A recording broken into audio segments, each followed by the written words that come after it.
شرور أنفسنا ومن سيئات أعمالنا من يهده الله فلا مضل له ومن يضلل فلا هادي له وأشهد أن لا إله إلا الله وحده لا شريك له وأشهد أن محمدا عبده ورسوله اللهم صل وسلم وبارك عليه وعلى آله وصحبه وسلم. Continue inshallah ta'ala in matters of fiqh with transactions and some of the different types of buying and selling. Before we continue from the book of Manhaj, السالكين وتوضيح الدين, Ibrahim Zidan rahimahullah, usually these topics is someone that wants to study the religion seriously, becomes a student of knowledge, he would learn these things extensively and get to know it and all the details and study it, of course, from the people of knowledge. And words has many meanings to it, and that's why it should be taught in the language, of course, of the Quran and the Hadith of the Prophet ﷺ. So it's a lot of effort, and usually a common person that is not into studying the Deen extensively, he would ask the people of knowledge. As Allah subhanahu wa ta'ala says, فَاسْأَلُوا أَهْلَ الذِّكْرِ إِن كُنتُمْ لَا تَعْلَمُونَ. Ask the people of knowledge if you do not know. So that's why the Muslims are of 2 or 3 types, if you want to say the rest, they say. There is the scholars of the Deen, and there are the students of knowledge, and the common people, the rest of the ummah.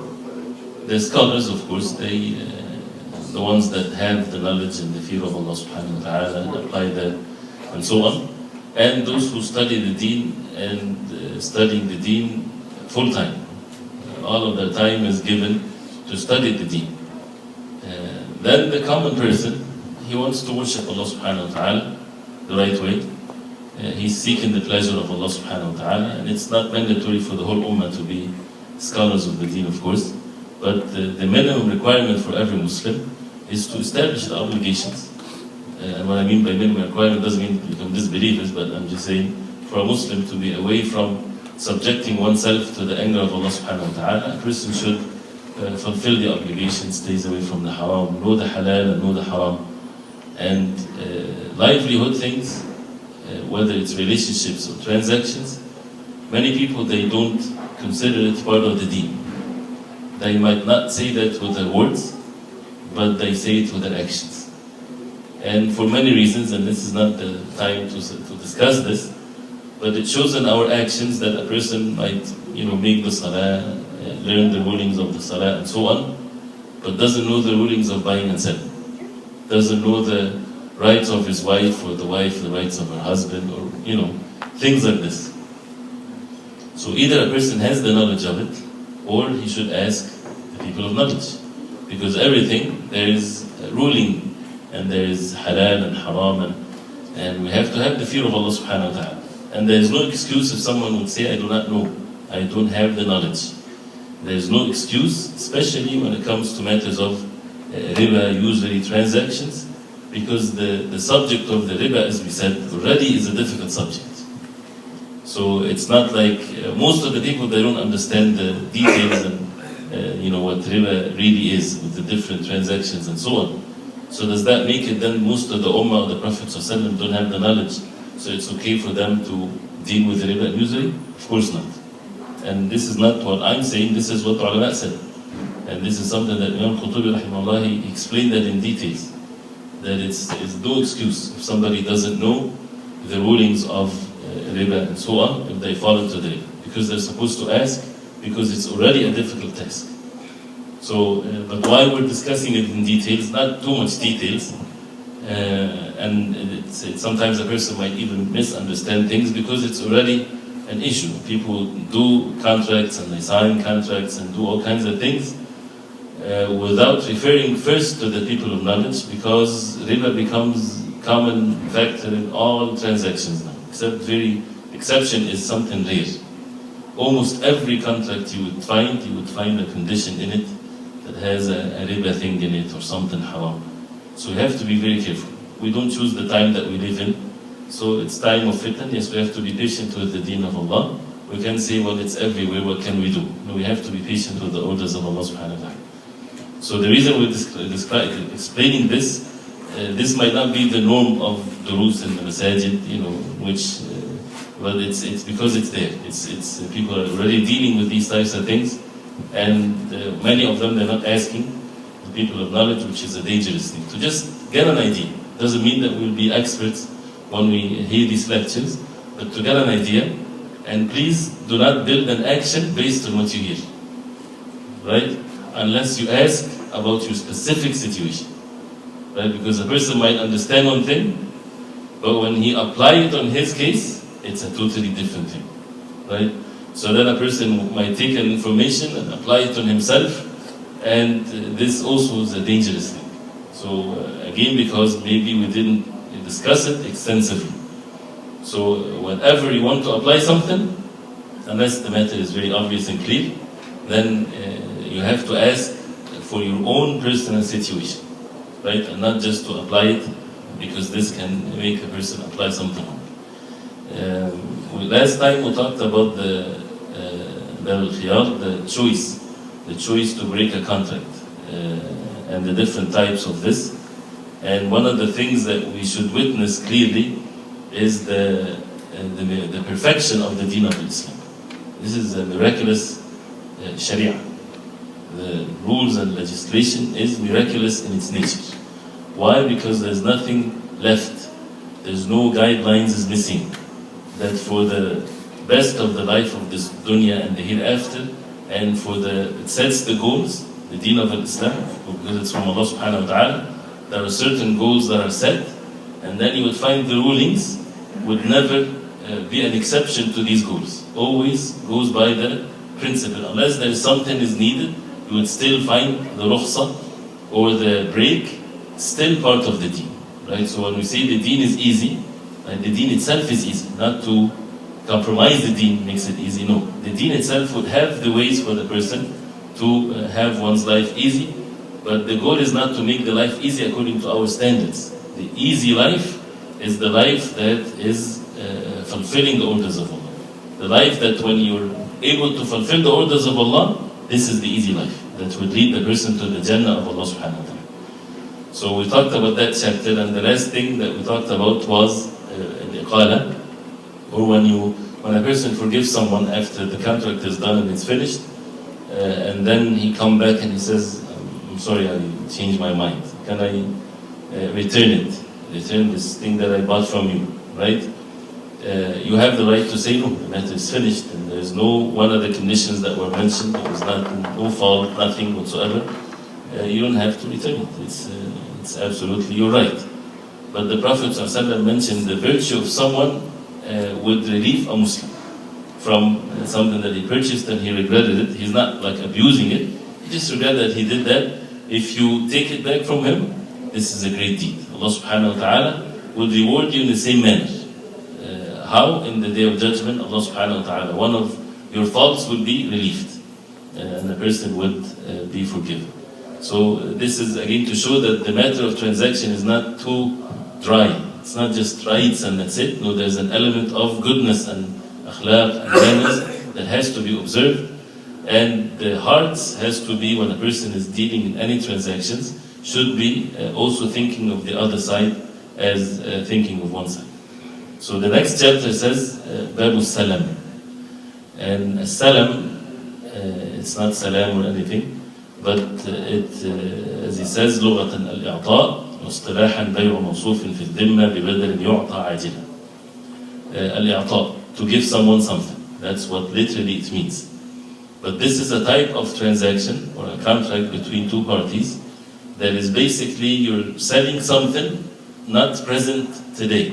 You're selling something that is described in your في الذمة, meaning described, and it's on your guarantee to fulfill this, right? So you would describe, I would sell you something and mention the conditions that I will give you, and this is usually, for the most part, in crops, right? Something is not planted yet, right? So a person would go to the owner of the land and he would purchase something, whatever he's going to plant. So he would describe to him exactly what he is going to give him after a year, right? And we'll talk about what is the conditions here. So what is it? Al-jins, what type of apples or bananas or whatever there is. right? And المقدار, how much is it? And الصفة, how does it look like, right? And you know, and النوع, what type is it? So everything has to be explained in details. So this is what I'm going to give you after a year. It is not going to be from this particular land. So if something wrong happens, sorry, I took your money and I won't give you anything. No. He is selling something that he described. Something happened to him, right? The land, the plant didn't grow, something happens. He still has something, right, in his guarantee that he has to fulfill. These things, that, and with all the different descriptions of it, which is something that can be easily described. They're not talking about something that's going to be invented. No, something that already people know, right? So he has to bring it, purchase it from somewhere, you know, do something so that he would fulfill his. It's not just a promise. This is a transaction, selling, and it's over, and it's done, and it's final. And why? Because money is being paid, and we'll talk also about the conditions.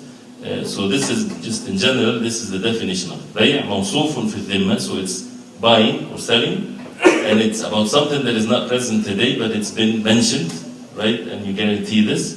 ببدل يعطى عاجلا. And in return, you're giving money, right, now, not after the year. You're paying now for it, right? And you get it after a year, after 6 months, or whatever there is, right? And with the conditions that will be mentioned, inshallah ta'ala. Why this is an important one, and this is a permissible one with certain conditions, because the one that is taking the money, he is in need of it, right? A farmer, he wants the money to plant his land and do this. So they are in need of these types of things. So he would do that for the use of it, right? And not just in crops, but with the specifics that will be mentioned, inshallah ta'ala. So he says, يصح السلم في كل ما ينضبط للصفة. The salam, this contract, and we'll keep it as salam. I don't know even the translation of it. We don't need to know the translation of it, right? So he's saying that the salam is valid in everything that can be ينضبط, meaning that can be very specifically measured and known by its characteristics and attributes. So something that you cannot describe very specifically, you cannot do this contract with it, right? Or that cannot be the subject of the buying and selling. What is something that you cannot specifically describe it, or make sure that you would, there'll be, if there's any jahal, any ignorance, right, in it, that you don't know exactly what you're going to get, then this is not valid, right? So if they say, for example, I'll purchase some fruits. What is this? There's nothing known here. It has to be specifically mentioned what type and how much and what does it look like and what color, big, small, this type, right? Something. So once he sees it, there's no dispute. Not that, no, this is not what we agreed upon, right? Something that has to be very specifically mentioned, right? That normally people would know what it is. So what is this? More details. إذا ضبطه بجميع صفاته التي يختلف بها الثمن. That if the seller would specifically mention all the different characteristics of this merchandise, that usually these things will change the price. So for example, if it's red apples is different than yellow apples, right? So the price will be different. So that's why the color has to be mentioned. If it's big or small, the price will be different. If it's different types, right? You cannot just say apples and that's it, because different types have different prices. So anything that would affect the price, it has to be clearly mentioned. Whatever that merchandise is, any characteristic of it that changes the price of it, it has to be mentioned. And of course, we're not talking about faults, right? So there's no faults will be in that thing. وَذَكَرَ أَجَلًا. And if he mentioned the time where he is going to deliver what the other person purchased, so it cannot be open, right? This is a salam, right? This is very specifically for this contract. So the ajal, the time has to be set. وَأَعْطَاهُ الثَّمَنْ قَبْلَ التَّفَضُّلِ. This is another important condition that makes a difference between this type of transaction and other transactions. A salam is that you have to give the money before they separate. The full money. So if you give part of the money, and then after 2 months I give you more, then it's not salam. It's something else. It's called wa'd. It's just a promise that he will purchase. Right? Has no obligations whatsoever Like the Salam will have this is a very heavy obligation. If he gives the whole money, right, that means he purchased. So that person has to give it to him after whatever the time that they agreed with the specific characteristics that are mentioned. If it's a portion of the money, then it is something else we can discuss later, but not Salam. Okay? So if someone would say, I purchased a car and I paid some of the money and the car didn't come yet, we're not talking about Salam here. Right? Salam is that you have to pay the whole amount, right? And has to be clearly mentioned what is going to be done. And there's a very close contract to this, it's called al-istisna', we can discuss it later, comes from manufacturing something. You pay for something that is going to be manufactured, right? Usually big businesses or big bulk of order or whatever there is, and it's not manufactured yet. Right? If it's paid all in full, that's Salam. If not, that's called istisna', which has its ruling also with its conditions. But it's valid, but valid with other conditions. So a Salam, we take it step by step, inshallah, so that we don't divert ourselves. The money has to be paid in full in the gathering. So it is valid if every characteristic of it is being mentioned, especially the ones that would make difference in the price. The time of delivery is mentioned, and the money is being paid in full. Then we call this Salam, right? Bay'u Salam. What is the evidence of this? عن ابن عباس رضي الله عنهما قال قدم النبي صلى الله عليه وسلم المدينة. Ibn Abbas رضي الله عنهما, he said, the Prophet صلى الله عليه وسلم came to Al-Madinah وهم يسلفون في الثمار السنة والسنتين.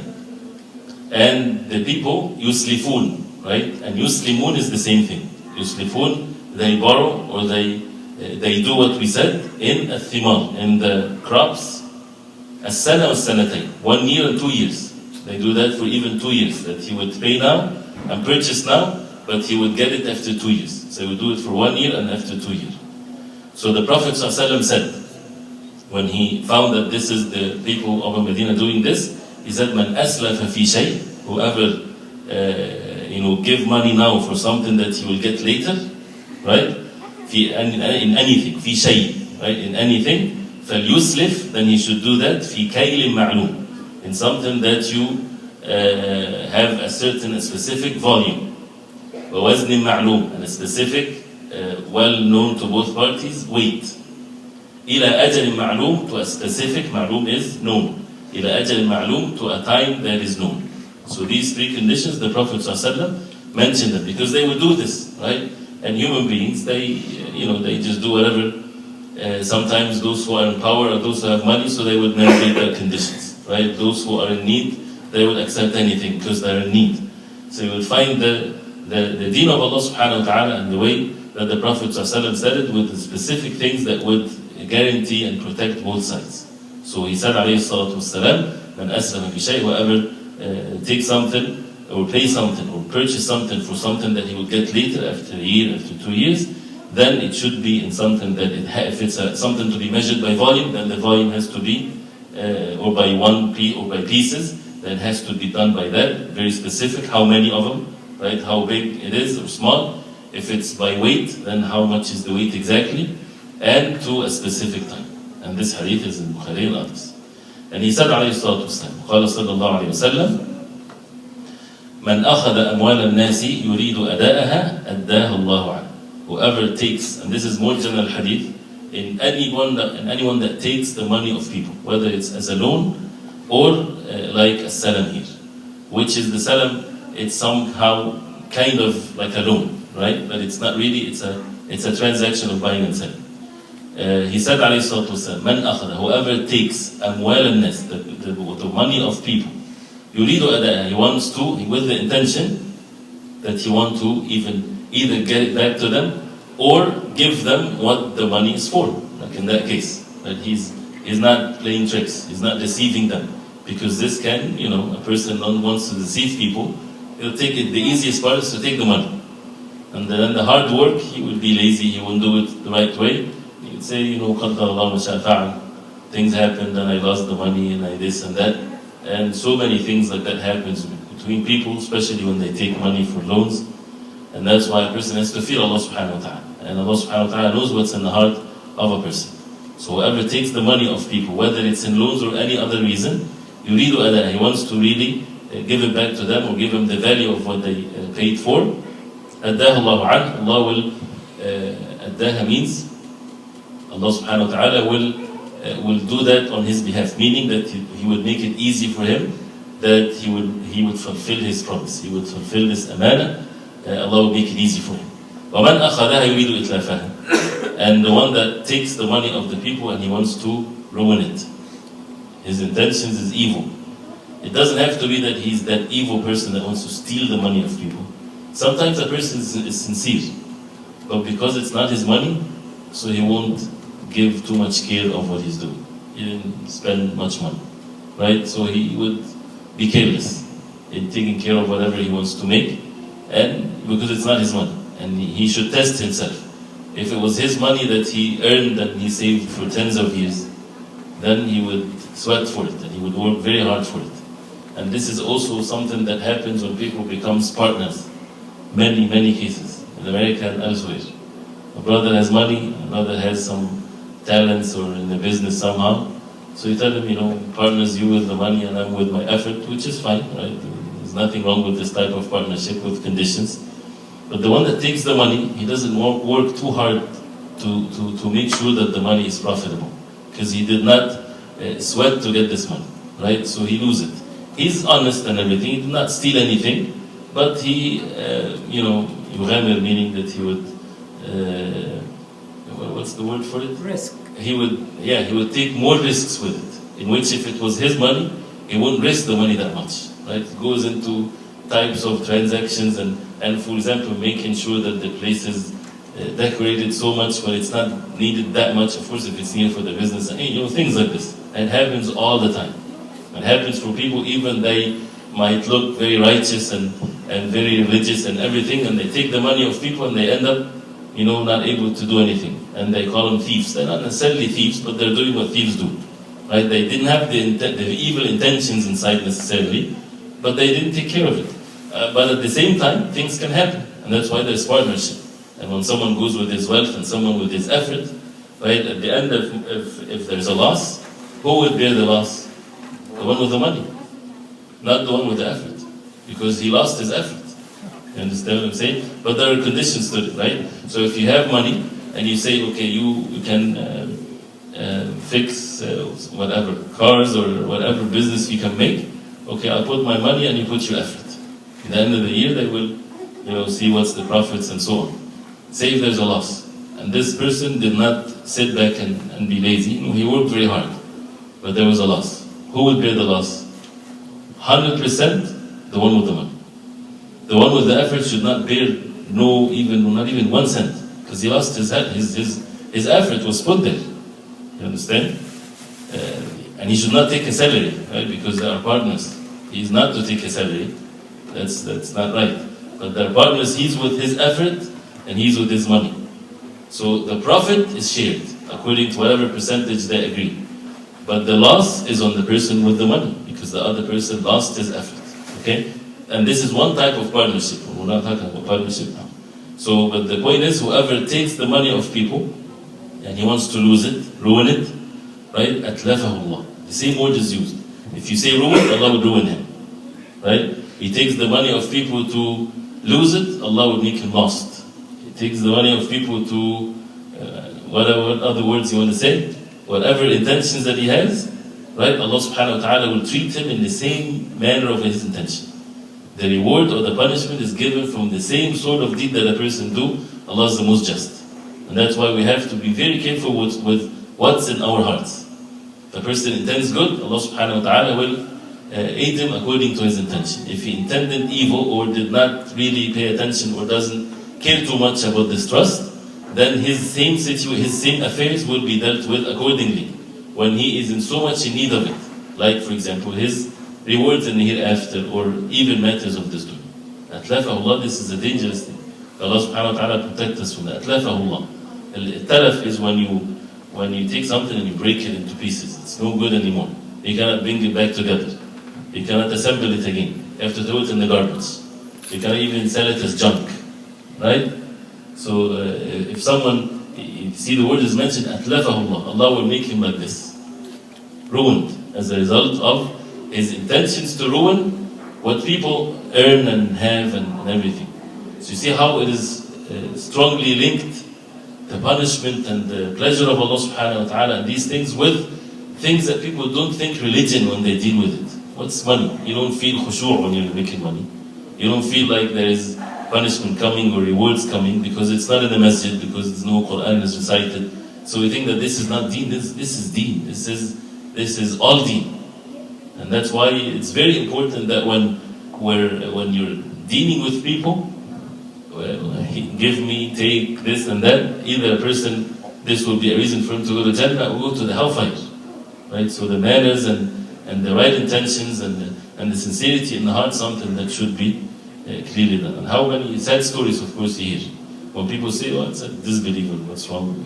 It's haram, Muslim, kafir, it doesn't matter. Right? The person has to be honest at all levels. Or people, when they take credit cards and they, do whatever they want with it and they just file for bankruptcy. It's ظلمات بعضها فوق بعض. Credit card with riba. And they steal and they don't want to pay back what they took for. They're supposed to pay whatever they purchased, even if there's haram conditions in there. But he purchased something with 100, he has to pay 100. No riba. But 100 with 100. But with the intention that he doesn't care. And he can just file for bankruptcy or do whatever to change his address. And this is definitely, pits of the hellfire. A person is digging for his own self. Doesn't matter whether it's an individual or a company or governments. Actually, the most difficult party to deal with in matters of rewards and punishment and so on is governments. Because there's no owner here. You can't go to someone, please forgive me. There's nobody will forgive you. Right? It's the whole, the whole country. So this is if a person works for governments, if a person deals with government things, usually this is where they get the best passes and things, right? This is the most dangerous one. And for example, back home, a person works for government, right? And they don't take too much care of the work. And this is actually everywhere. Difference between the government work and the private sector and all that stuff, right? The government people don't care because they get the paycheck at the end anyway. There's no owner sitting to watch what they're doing. But that haram is even worse because if it's for someone that is already an owner for a place, if you did something wrong which is haram, but you can easily get that person, right? You can tell him forgive me, you can give him money in his bank account or whatever. But where are you going to get this? You're going to go fix a road for the people because you had taken money without the right to take that. So it's a very serious situation. And a person should not say, well, my boss, he told me I can leave early. Right? If it's part of the law, no problem. But when they are lazy the whole time, right? The one that the other party that wrote the contract with the different conditions of it is not that boss, it's the whole government, right? So he has to do what they intended with regards to the contract. So the hadith has many details to it, but this is a very general hadith that deals with anyone that takes anything, either to fulfill its rights or otherwise, and the punishment or the reward is given from the same sort of deed that person did. One last point, السلم is not an exception, like somebody might say, well, you're purchasing something that you don't own, or you're selling something that you don't have ownership of it, right? Is when we said the Prophet ﷺ forbade that you sell something that you don't have ownership of it. So some ulama said this is an exception. Why? Because of the need of the people, so the Prophet ﷺ mentioned that exception. And the other opinion, it is not exception. This is another set of transaction. Right? And it's not selling something that you don't own. No, it's something that you specifically mention what it is. And it's something that you would, totally different, something that you would plant or manufacture or whatever. So it's something different than someone, why it's forbidden for you to sell something that you don't own? Because there's jahala here, there's ignorance here. What if something happened? Not what if something happened. You don't really have any full control of what you're doing. Right? And that's why it can cause so much problems. But again, if this thing didn't happen, then whatever is being mentioned specifically, it will be given in that detail. So we'll stop at this point. That's the end of the Salem very briefly. And then we'll continue, inshallah.